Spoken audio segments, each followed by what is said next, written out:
is going on, everybody, here on the Overpowered channel? It is Fierce here, back once again with another commentary. And what you guys will be watching today is some domination on the map Strike Zone using the Honey Badger assault rifle. And Swiffy ended up actually getting not one but two K.E.M strikes in this game, and one of those K.E.M strikes is actually a 2-minute and 20-second one, so it was a very quick one. The first one unfortunately wasn't as fast, but you guys will still see it go off. On top of getting those two K.E.M strikes, he actually ended up also getting a 38 gun streak, so this is a very good gameplay, at least in my opinion. Hopefully you guys do enjoy it as well. If you guys do in fact enjoy, the player's channel link will be down below in the description, so if you guys want to go check out his channel, feel free to do so and tell him Fierce sent you. Also, if you guys enjoy my commentary in any way, shape, or form, my channel link is also down below in the description, and I would appreciate if you guys came over to my channel and subscribed as well. Alright, so what I want to talk about as far as today's commentary is concerned is the next generation consoles. Now, I'm sure you guys have already seen your fair share of these type of videos, but I'm not just going to sit here and be like, oh my gosh, the PS4 is better, the Xbox One's better. I'm not going to tell you guys any of that crap. Instead, I'm going to try my best to stay as neutral as I can, not to choose a side between the Xbox One and the PS4, because personally, I don't even own either of the next gen consoles, just because I'm waiting a little bit longer just to see which one is actually better, because a lot of people have been saying both of these consoles have been experiencing a lot of glitches and stuff like that. So if any of you guys are in the same situation as I am, that you don't know what console to get, or you don't have enough money quite yet, something like that, the best thing to do is do a lot of research on both of these consoles, just because a lot of people have been saying they thought they wanted the Xbox One because they had Xbox 360, but they ended up switching to the PS4, or vice versa, where they had the PS3 and now they like the Xbox One better. So like I said, the best thing to do is just do your own research, do as much research as you can, because you want to see what console actually fits you the best. So now that I've said that, the next thing I want to ask all of you guys watching this is, how many of you guys actually got a new console? Let me know down in the comments if you guys got the Xbox One. Did you guys get the PS4? Did you guys get both of the next-gen consoles? Or did you guys not get either of them? I really want to see what everybody has to say, because a lot of people are going to be saying a bunch of different stuff.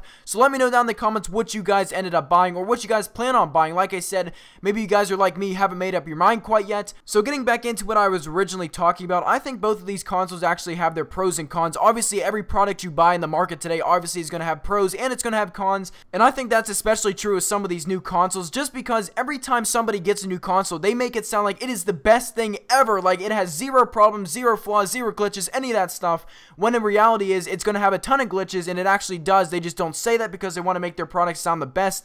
But you know, that's all in like marketing and advertising, stuff like that. But either way, I still think both these products have their flaws. So like I said, the best thing to do is do your research, watch some videos on what problems you may or may not encounter. And since we're talking about these new consoles and you guys are watching a Call of Duty Ghosts gameplay in the background, I really want to know if Call of Duty Ghosts is that much better on the next gen consoles, because personally I've been running into a lot of problems with it on my Xbox 360. So I really want to know if it's actually better on these next gen consoles, because a lot of people have been saying it's a lot better on the Xbox One or the PS4. So if any of you guys actually have a next gen console and you actually own Call of Duty Ghosts for that next gen console, let me know if the game is better, worse, the same on these next gen consoles, because like I said, I do not own the next gen consoles, so I really have no way of knowing. So since we're on the topic of next gen games, I also want you guys to tell me one other game that you guys really enjoy playing on the next gen consoles, because once I decide what console I actually want to buy, I'm obviously going to buy some games for it other than Call of Duty Ghosts and maybe like Battlefield or something like that.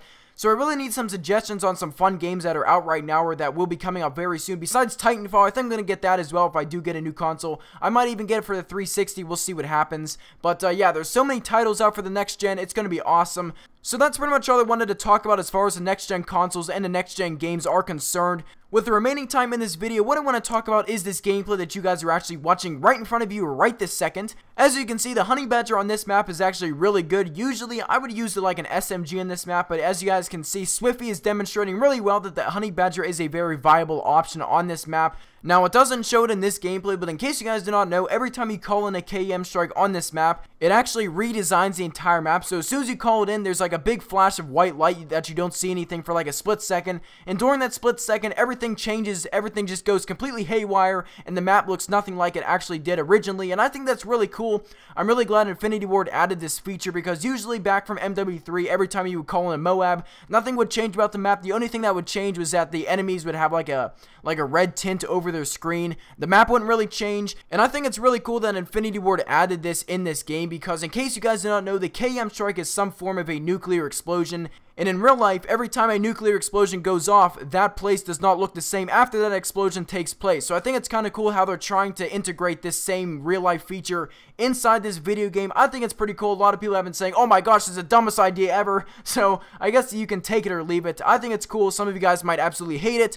Since there's only about 20 seconds left in this gameplay, I want to tell you guys, if you guys enjoyed this gameplay, be sure to smack that like button. All of your support on all of these awesome videos is always greatly appreciated. And like I said at the beginning, my channel link and the player's channel link will be down below in the description. So if you guys want to go subscribe to us, feel free to do so, and that would be greatly appreciated as well. So with that being said, that's going to wrap it up as far as this video and this commentary is concerned. Thank you all once again for watching. My name is Fierce, and I am out.